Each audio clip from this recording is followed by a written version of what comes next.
السلام عليكم ورحمة الله وبركاته. حبايب قلبي، ازيكم؟ عاملين ايه؟ كل سنة وانتم طيبين. وما زلت في حملة نظافة المنزل. طبعا كل حاجة بنضفها مش هحطها تاني دلوقتي، لا حقيقة انا هحطها في العيد، يعني قبل تنظيفة العيد كده ببتدي بقى احط حاجتي النظيفة، بس ما بقدرش اجهد نفسي في تنظيف الحاجات دي في رمضان الحقيقة يعني. فانا بحاول على قدر الامكان انضف اللي اقدر انضفه، يعني بنضف كل حاجة خلاص، بحيث ان انا في العيد برضو هنضف تاني، بس التنظيف هيبقى خفيف تمام، مش هيبقى زي دلوقتي. طيب النهاردة ان شاء الله هننضف مع بعض التحف الكريستالية. خلاص، انا قبل كده كنت عامله لكم فيديو عن التحف الكريستاليه، كان جميل جدا جدا، هتلاقوه ان شاء الله عندي في القناه. بتمنى تروحوا تتفرجوا عليه. دلوقتي انا هنا عندي تحف كريستاليه، وفي نفس الوقت عندي ديكورات زجاجيه. خلاص، يعني مش كريستاليه، زجاجيه. طبعا احنا شايفين، يعني مش عارفه باين لكم ولا لا، اللي هم لونهم غامق، يعني فازه زي كده لونها غامق. دي بحبها جدا، انا كنتش جايباها من هنا. للاسف هي وقعت، اتكسرت مني لانها كانت تقيله، انا بحط فيها حاجه فكانت تقيله فزفلطت من ايدي، اتكسرت الغطا بتاعها وزعلت جدا، بس عادي يعني ان شاء الله، يعني مش هرميها، بس هحاول اداري الكسر ده بشيء لذيذ يعني. هكمل كسرها. قصر الغطا تقيل يعني، عشان كده بيقع. المهم يعني في عندي شويه حاجات كده زجاجيه مع شويه الكريستاليه، بلم الازاز كله اللي عندي وابتدي اغسله. هغسله ازاي؟ بطريقه سهله جدا، يعني انا صراحه ما بحبش اعمل غير السهل يعني.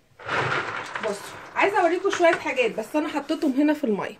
انا جايبه الحاجات دي زي برضو كريستالات صغيره كده ملونه، بحبها جدا، جايبه منها الوان كتير. بحطها في حاجات عندي كده بيتحط فيها يعني حاجات كده في الديكورات الكبيره ديت بحط فيها الكريستالات الصغيره ديت. وبحط برضو ورد مجفف. خلاص، ده كريستال، برضو كريستالات ماشي. هوريكم برضو انا بحطها فين، بس انا هنضفها هي كمان. كل الحاجات دي ان شاء الله هنضفها مع بعض. طيب انا هنا اول حاجه حطيت الكريستالات الصغيره وبفتح الميه الدافيه. خلاص، وابتدي انزل بقى ايه يعني بالحاجه الطبيعيه بتاعتي اللي بحب احطها في كل حاجه انا بستعملها صراحه، يعني الا حاجات معينه ودي قليله. الخل ده انا لا غنى عنه في كل حاجه بستعملها.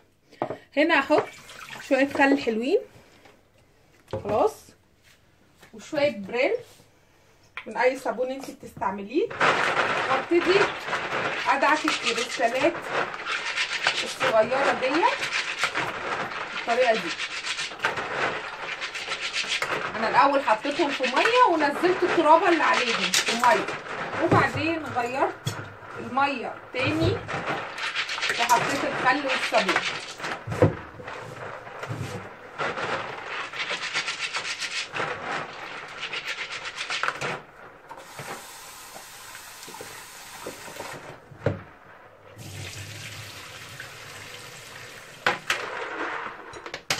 ما تخافيش لو حاجه وقعت في الحوض هي مش هتتسد لانها كبيره يعني. يلا نشوف لهم مصفى كده كويسه نصفيها فيهم.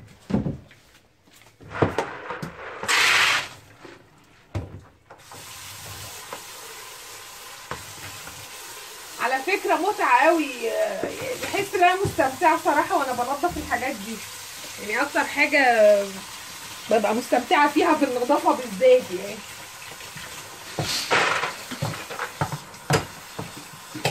الديكورات مهمه قوي في البيت يا بنات، بتدي رونق وبريق للبيت غير طبيعي.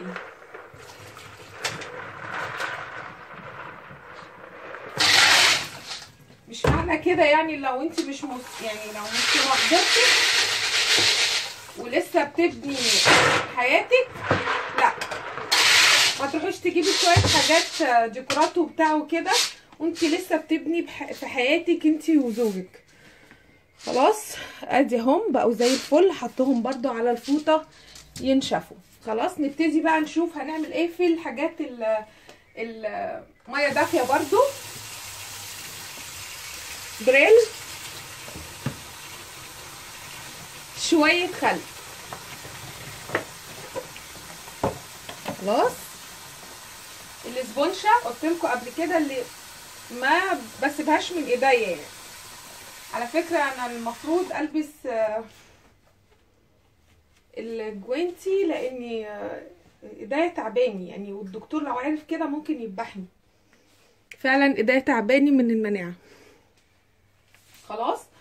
خلاص كده دلوقتي هقلب كده الخليط كويس وامسك بقى ايه انتكها كده في السائل بتاعها. هنا عندي عنقود العنب بيتخلع.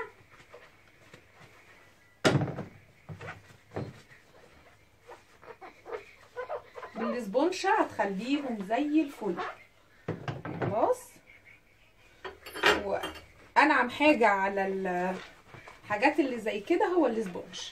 حتى لو مش بتستعملي ميه وصابون، برضو لما تيجي تنضفيها عموما اسبونج او قطعه قماش قطن فعلا يعني ما فيهاش بلستر او كده عشان ما تخربشهاش. خلاص.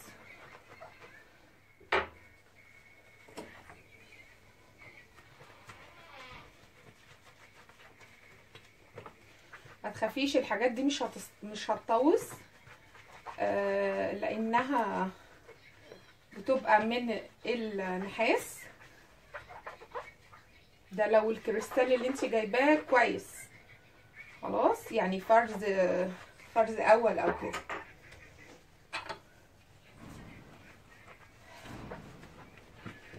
على فكرة انا كان عندي تحف كريستالية اكتر من كده بكتير يعني. انا كل ما اشوف الكريستال اتشد جدا ليه لاني بحبه قوي قوي قوي. بحب كل التحف صراحة، كل المعادن. فولادي كسروا لي كتير قوي من الكريستالات. كنت بزعل قوي عليهم يعني، بس دايما كنت ازعل قوي كده ماما تقول لي قولي الحمد لله اللي هي جت على قد كده. انا كنت جايبه موبايل ايفون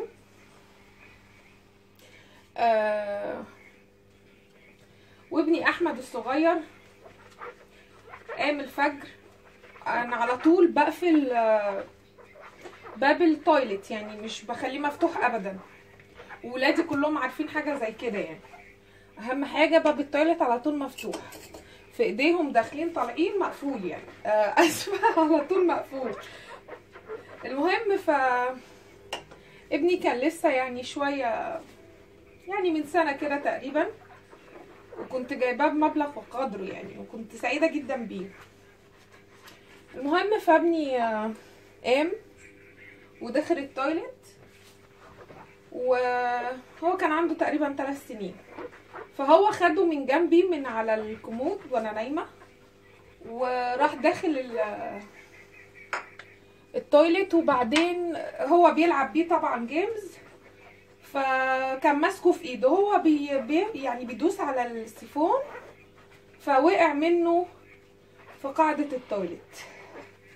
الولد ما قاليش طبعا، خاف يقول لي فسابه. فانا قايمه الصبح كده الساعه 7:30، فببص في التويلت كده فلاقي حاجه غامقه يعني ايه ده. فبصيت قوي كده عينيا مزغلله، ركزت كده فلقيت الايفون بتاعي. فزعلت جدا جدا وما ضربتوش الحقيقه لان هو مش فاهم برضه. فماما كل لما اجي افتكر تقول لي قولي الحمد لله بدل ما كان هو اللي يقع. يفضل محشور في القعده ومحدش حاسس يعني. والله لا الحمد لله الحمد لله يا ماما الحمد لله. بس فالاطفال يعني بيطلع منهم حاجات كتير، يعني ربنا يهديهم يا رب.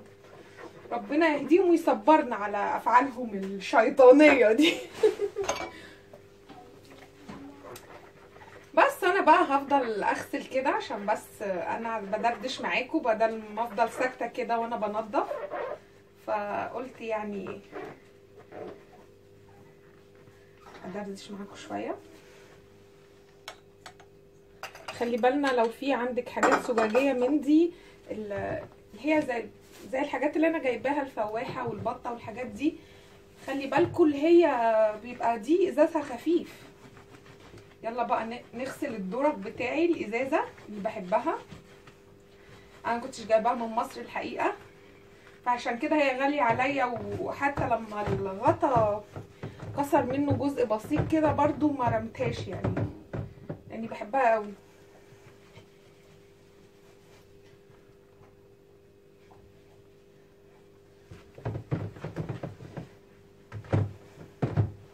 احساس جميل وانتي بتنضفي في الشقه حاجه، بس المشكله التعب، وخاصه لما الواحد بيبقى مريض بقى فبيعاني، بس برضو بيبقى سعيد ومبسوط. انا بجيب طبعا حد بيساعدني، ولكن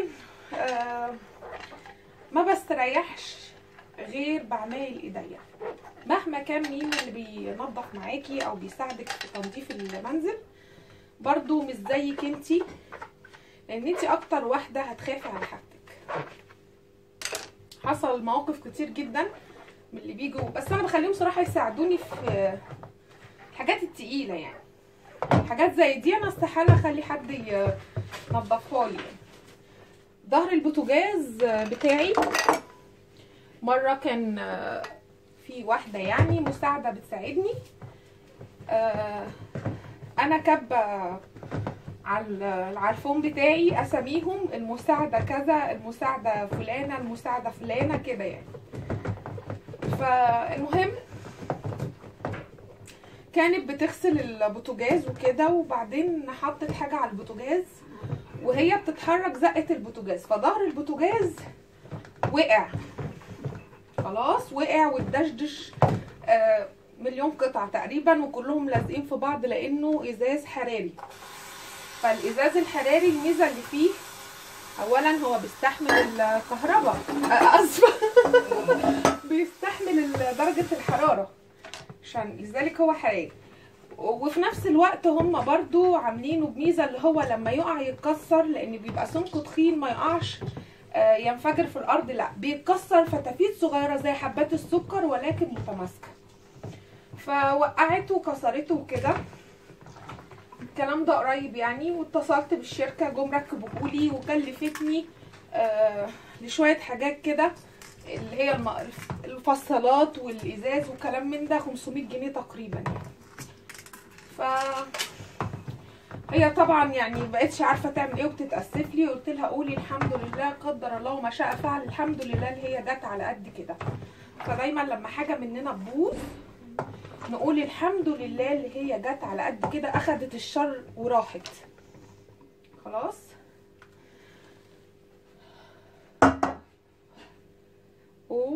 صوبي اتعور، صوبي يجيب دم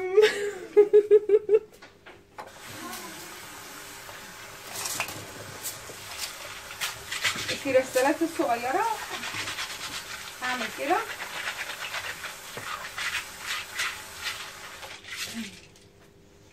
عارفين انتوا لو مش معايا دلوقتي كنت جريب بقى وعملت لنفسي اغمى عليا عشان صوبي اتعور يلا الحمد لله. المهم هدلق الميه بقى اللي فيها الصابون، واجدد ميه تاني جديده نظيفه، ونشوف هنكمل ازاي ان شاء الله. نشطفهم كده ونشوف اللمعان بقى والبريق انتظروني. هصفيهم على الفوطه وابتدي المع دلوقتي، بس اسيبهم دقيقتين كده يتصفوا وابتدي المع على طول حاجتي. بسم الله الرحمن الرحيم. كده خلصت خلاص ونشفتهم وخليتهم زي الفل، كلهم بريق ولا معان. ونشفتهم كمان كويس جدا. ان شاء الله انتظروني في فيديو جديد، هو تلميع النحاس وتلميع فيديو اخر الفورفورجيه. ولو عندنا برضو ديكورات او انتيكات زي الصين او اركوبال حاجة كده يعني، عندي منها وبتبقى جميلة وبنضفها برضو.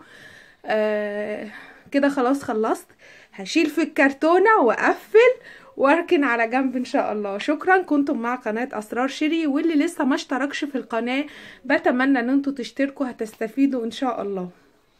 باي باي.